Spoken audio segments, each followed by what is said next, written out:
गंगाबाई सपाटे शिक्षण संकुलास निर्भया पथकाची अचानक भेट व मार्गदर्शन। तारापूर येथील गंगाबाई सपाटे शिक्षण संकुलास पंढरपूर येथील ग्रामीण पोलीस यांच्या अंतर्गत विशेष करून मुलींच्या सुरक्षतेसाठी सुरू असलेल्या निर्भया पथकाने अचानक भेट देऊन तपासणी करून प्रशालेतील 1ली ते 10वी पर्यंतच्या सर्व विद्यार्थिनींशी संवाद साधला। त्याचबरोबर सर्व विद्यार्थिनींना सुरक्षाबाबत घ्यावयाची काळजी व उपाययोजना याबाबतचे मार्गदर्शन करून निर्भया पथकाचा संपर्क नंबर स्वतःकडे ठेवण्यास सांगितले व काही अडचण निर्माण झाल्यास त्वरित संपर्क करण्यास सांगण्यात आले। सुजाता एकनाथ उपाळे व त्यांचे सहकारी बीट अंमलदार शिंदेसाहेब, पोलीस कॉन्स्टेबल DS गायकवाड यांनी सर्व विद्यार्थी व विद्यार्थिनींना मार्गदर्शन केले। मुलींनी विचारलेल्या प्रश्नांची योग्य ती उत्तरे देऊन त्यांच्या शंकेचे समाधान करण्यात आले।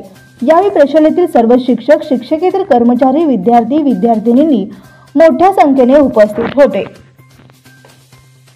बंधुप्रेम न्यूज चॅनलला लाईक, सबस्क्राइब व बेल आयकॉन दाबायला विसरू नका। धन्यवाद।